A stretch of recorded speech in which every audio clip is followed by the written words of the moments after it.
Todos los superdepredadores de este planeta están adaptados para cazar dentro de un tipo particular de ecosistema y con el tiempo han evolucionado para centrarse en un tipo de presa concreto.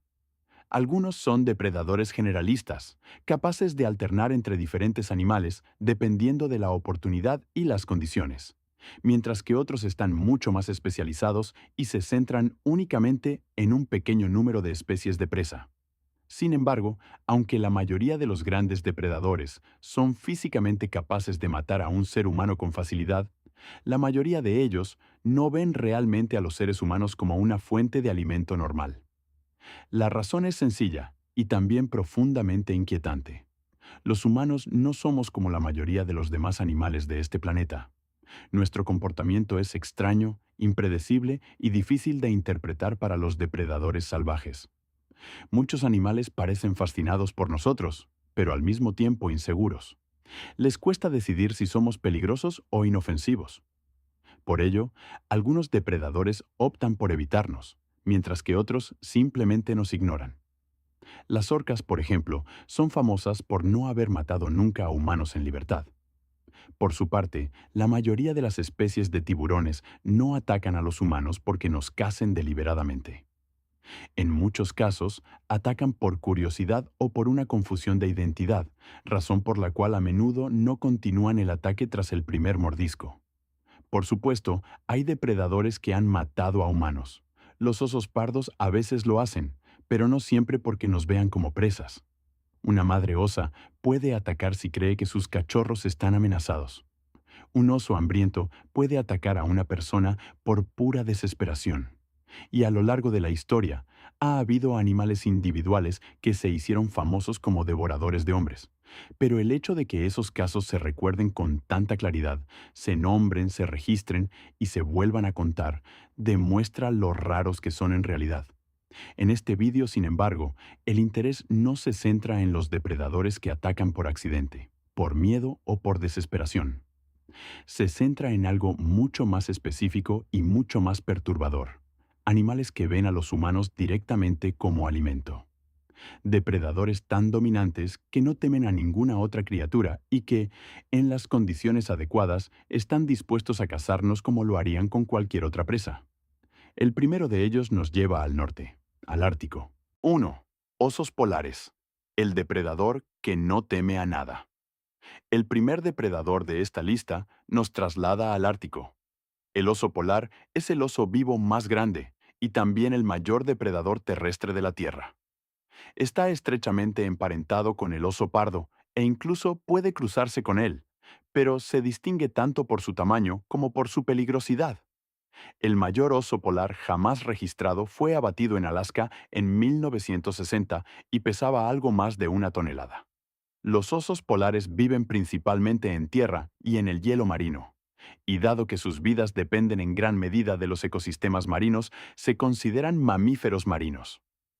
Cazan en uno de los entornos más implacables del planeta. En el Ártico no hay casi ningún lugar donde esconderse, ningún sitio por donde avanzar sigilosamente sin ser visto, y ningún lugar donde organizar el tipo de ataque furtivo del que dependen muchos otros depredadores. Esa es una de las razones por las que menos del 2% de las cazas de osos polares tienen éxito. Y, sin embargo, a pesar de esas probabilidades, los osos polares siguen siendo cazadores notablemente ingeniosos. Pueden acechar a sus presas por tierra, sobre el hielo marino e incluso en el agua, a pesar de que muchas de sus presas son más rápidas que ellos al nadar. Sobreviven no solo gracias a la velocidad, sino a la paciencia, la creatividad y la persistencia implacable. Los osos polares son hipercarnívoros, la especie de oso más carnívora de todas. Se alimentan de una gran variedad de mamíferos, pero su presa principal son los pinnípedos, especialmente las focas. A veces también capturan mamíferos terrestres y son carroñeros muy eficientes cuando disponen de grandes cadáveres. Su sentido del olfato es extraordinario. Pueden detectar a sus presas habituales a una distancia de hasta 32 kilómetros, lo que también significa que pueden localizar animales muertos a distancias aún mayores. En un paisaje donde la comida escasea y las condiciones son brutales, esa capacidad puede suponer la diferencia entre la supervivencia y la inanición. Los humanos y los osos polares han coexistido durante miles de años, pero la relación siempre ha sido tensa y peligrosa. Ya hace 8.000 años se cazaban osos polares, probablemente con arcos, flechas y perros. Algunos cazadores utilizaban un método aún más seguro y calculado: arponear a los osos que nadaban desde embarcaciones. Incluso en épocas más duras y violentas, el oso polar nunca fue tratado como un animal ordinario. En las distintas culturas del Ártico se le reconocía como algo excepcionalmente peligroso. En algunas sociedades, matar a un oso polar se consideraba un rito de iniciación para los niños. En otras, las cazas de osos estaban rodeadas de estrictos rituales. Su piel era muy valorada. Se comerciaba intensamente con ella y, en la Edad Media, se había convertido en una mercancía importante. La caza a gran escala en Svalbard estuvo activa en el siglo XVIII. Los osos fueron cazados allí primero por exploradores rusos y más tarde también por los noruegos. Desde la década de 1870 hasta la de 1970 se mataron unos 22.000 osos polares, una proporción significativa de la población mundial. En el Ártico canadiense también fueron capturados por balleneros, especialmente cuando las capturas de ballenas eran escasas. Sería fácil imaginar que un animal tan cazado por los humanos pudiera temernos o incluso atacarnos como forma de retaliación. Pero eso no es lo que hace que el oso polar sea tan inquietante. No se limita a reaccionar ante los humanos. Ve a los humanos directamente como una fuente de alimento. La mayoría de los conflictos se producen cuando el hielo marino se derrite y los osos empiezan a desplazarse hacia los asentamientos humanos en busca de comida. En algunos lugares se les dispara cuando entran en los pueblos. En Churchill, sin embargo, existen incluso cárceles para osos polares, donde se retiene a los ejemplares conflictivos hasta que el hielo marino vuelve a congelarse. El cambio climático no ha hecho más que agravar el problema. En 2019, más de 50 osos polares invadieron un pequeño pueblo de un archipiélago ruso, obligando a las autoridades locales a declarar el estado de emergencia. Los ataques a humanos siguen siendo relativamente raros, en gran medida gracias a la vigilancia y a la concienciación pública, pero ocurren. Entre 1870 y 2014 se estima que hubo 73 ataques a humanos, con un resultado de 20 muertes.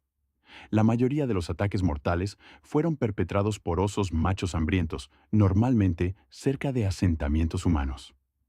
Y a medida que la comida se vuelve más difícil de encontrar, existe una preocupación real de que tales encuentros sean más comunes en el futuro. El oso polar nunca debería quedar reducido a un villano. Simplemente intenta sobrevivir en uno de los ecosistemas más duros de la Tierra y, a lo largo de los siglos, los humanos han matado a muchísimos más osos polares de los que ellos han matado de nosotros. Pero eso no cambia el hecho de que sigan siendo uno de los poquísimos superdepredadores que cazan activamente a los humanos, y uno de los pocos que no temen a nada más en el planeta. 2. Cocodrilos. Asesinos silenciosos que siempre nos ven como comida. Los cocodrilos son un gran grupo de reptiles que se encuentran en África, Asia, América y Australia. Y, en muchos de estos entornos, se sitúan firmemente en la cima de la cadena alimentaria. Presentan una gran variedad de formas y tamaños, y no todos suponen una amenaza grave para los humanos. De hecho, a menudo es posible saber de qué suele alimentarse una especie de crocodilio con solo mirar la forma de su hocico. Las especies que se alimentan principalmente de peces suelen tener hocicos largos y estrechos, mientras que las que cazan animales más grandes tienden a tener mandíbulas más anchas y robustas, diseñadas para la potencia. A pesar de su reputación de asesinos sin cerebro, los cocodrilos son mucho más complejos de lo que se suele representar. Cada especie tiene sus propios comportamientos y su papel ecológico, e incluso algunos de los cocodrilos más grandes rara vez atacan a los humanos. El cocodrilo americano, por ejemplo, es una de las especies más grandes del mundo, pero los ataques mortales a humanos son extremadamente infrecuentes. El peligro real reside en otra parte. Los cocodrilos más mortíferos se encuentran en África, Asia y Australia, y el cocodrilo del Nilo destaca como uno de los depredadores más letales en su hábitat natural. En estado salvaje, los cocodrilos del Nilo son superdepredadores con muy pocos enemigos naturales.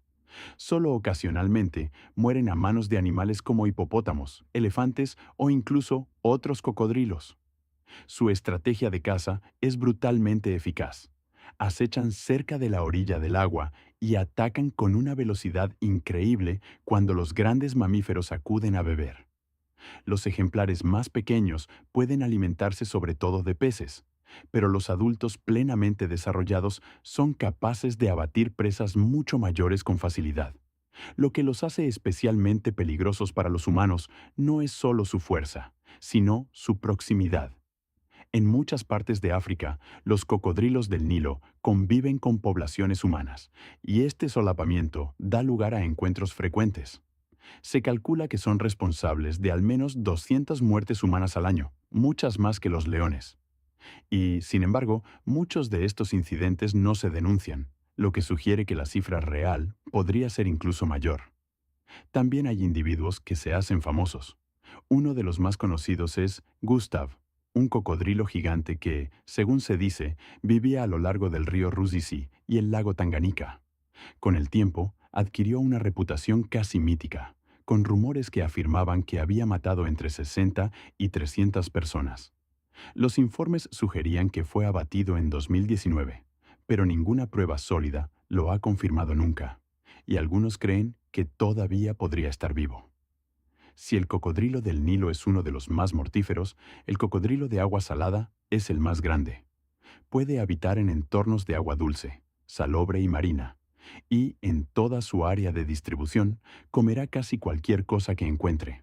Como depredador de emboscada, confía en la velocidad y la sorpresa, atacando tan rápido que los humanos a menudo no tienen tiempo de reaccionar. Contra un animal tan poderoso hay muy pocas posibilidades de escapar. En lugares como Australia, los ataques son relativamente raros debido a la gran concienciación y a una gestión eficaz. Pero en otras regiones, sobre todo en el sur y el sudeste asiático, es más difícil obtener datos fiables y los encuentros mortales podrían ser más frecuentes de lo que se informa. A diferencia de otros depredadores, los cocodrilos de agua salada no dudan. Ven sistemáticamente a los humanos como presas potenciales, lo que hace que la coexistencia sea mucho más difícil.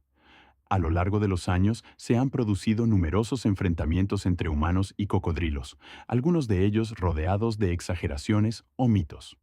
Una historia citada a menudo afirma que durante la batalla de la isla Ramree en 1945, los cocodrilos de agua salada mataron a cientos de soldados, aunque las estimaciones modernas sugieren que la cifra fue probablemente exagerada. Más recientemente, en 2018, unas 600 personas en Indonesia mataron a 292 cocodrilos después de que un hombre sufriera un ataque mortal, lo que pone de relieve lo volátiles que pueden llegar a ser estos conflictos. Encuentros como estos obligan a un cambio de perspectiva. A menudo nos gusta pensar en nosotros mismos como algo separado del mundo natural, como si estuviéramos por encima de él. Pero, en realidad, esa separación es frágil. En el lugar equivocado, en el momento equivocado, no somos diferentes de cualquier otro animal a la orilla del agua. Podemos convertirnos en presas con la misma facilidad que cualquier otra criatura. 3. Grandes felinos. Cuando los depredadores se convierten en devoradores de hombres. Los grandes felinos se encuentran entre los depredadores más formidables de la Tierra, y en sus hábitats naturales tienen muy poco que temer. Sin embargo, no todos suponen el mismo nivel de peligro para los humanos. Algunas especies, como el leopardo de las nieves, rara vez son una amenaza, a menos que se vean acorraladas o se sientan directamente amenazadas. Otras solo atacan a individuos que parecen débiles o vulnerables. Pero, históricamente, los ataques mortales de grandes felinos eran mucho más comunes que hoy en día, y algunas regiones experimentaron un número de incidentes especialmente elevado. Una de las zonas más afectadas fue el subcontinente indio. Entre 1875 y 1912 se calcula que casi 12.000 personas murieron a manos de leopardos solo en la India. Esas cifras son mucho menores hoy en día, pero aún se producen ataques modernos, a menudo como resultado del creciente solapamiento entre los asentamientos humanos y los hábitats de la vida silvestre. A medida que se utiliza más tierra para la agricultura y la ganadería, los encuentros entre humanos y grandes felinos siguen siendo un problema constante. Los leones, a pesar de su tamaño y fuerza, no suelen tener como objetivo a los humanos. En la mayoría de los casos, prefieren cazar a sus presas naturales. Sin embargo, ha habido excepciones raras e infames. Uno de los incidentes más conocidos tuvo lugar en 1898, durante la construcción del ferrocarril Kenia-Uganda, cerca de Tsavo. Dos leones machos sin melena empezaron a atacar a los trabajadores y, con el tiempo, se dijo que habían matado a decenas de personas, aunque el número exacto sigue siendo incierto. Los leones fueron finalmente abatidos por John Henry Patterson, quien más tarde documentó los hechos. Existen varias teorías sobre por qué estos leones empezaron a atacar a los humanos. Una sugiere que un brote de peste bovina había devastado a sus presas habituales, dejándolos desesperados y hambrientos. Otra teoría propone que se habían acostumbrado a alimentarse de cadáveres humanos. Las caravanas de esclavos pasaban a menudo por la región de Tsavo, y los cuerpos dejados atrás pueden haber llevado a los leones a asociar a los humanos con la comida. Una vez formada esa asociación, es posible que empezaran a cazar personas activamente. El tigre, el felino vivo más grande, presenta una relación aún más compleja con los humanos. El tigre, que se encuentra en gran parte de Asia, varía enormemente de tamaño según su ubicación. Los ejemplares más grandes se encuentran en la India y Rusia. En muchas culturas se les respeta e incluso se les venera, mientras que en otras se les teme y se les caza. En la mayoría de las situaciones, los tigres prefieren evitar a los humanos y centrarse en sus presas naturales. Sin embargo, los ataques son siempre una posibilidad en las zonas donde humanos y tigres comparten el mismo entorno. A principios del siglo XX, se creía que un tigre especialmente famoso había matado a unas 450 personas, aunque esa cifra puede haber sido exagerada. Cuando el animal fue finalmente abatido por Jim Corbett, surgió un detalle revelador. El tigre tenía los dientes rotos, lo que significaba que ya no podía cazar a sus presas habituales con eficacia. Este es un patrón que se observa en muchos casos de grandes felinos devoradores de hombres. Los individuos que pasan a cazar humanos suelen ser viejos, estar heridos o ser incapaces de capturar su alimento normal por otras razones. Incluso hoy en día, hay regiones donde los tigres parecen más propensos a ver a los humanos como presas. Los Sundarbans es una de esas zonas donde se producen la mayoría de los ataques de tigre modernos. Aún así, las muertes siguen siendo relativamente bajas en comparación con el pasado, y solo un pequeño número de personas pierde la vida a manos de tigres cada año. Aunque los grandes felinos pueden atacar a los humanos, por lo general es menos probable que nos cacen activamente que depredadores como los cocodrilos o los osos polares. En todo el mundo natural hay muchos depredadores capaces de matar a un ser humano. Pero, como hemos visto, muy pocos nos ven realmente como una fuente regular de alimento. La mayoría de los ataques ocurren bajo circunstancias específicas: miedo, desesperación o un simple error de juicio. Solo un pequeño número de especies rompe sistemáticamente ese patrón y trata a los humanos como presas del mismo modo que lo harían con cualquier otro animal. El oso polar se alza solitario en el Ártico, lo suficientemente poderoso como para no temer a nada y dispuesto a cazar humanos cuando se presenta la oportunidad. Los cocodrilos, especialmente las especies del Nilo y de agua salada, viven junto a nosotros en muchas partes del mundo, y son responsables de más muertes humanas al año que casi cualquier otro depredador. Y aunque a menudo se teme a los grandes felinos, solo ciertos individuos, normalmente movidos por heridas o necesidad, pasan a cazar humanos directamente. Considerados en conjunto, estos ejemplos revelan algo que es fácil de olvidar. Los seres humanos no estamos separados del mundo natural. Formamos parte de él. En el entorno adecuado, bajo las condiciones adecuadas, podemos convertirnos en un eslabón más de la cadena alimentaria. Si hay algún otro superdepredador que creas que debería haber sido incluido, dímelo en los comentarios de abajo. And for now, thank you for watching.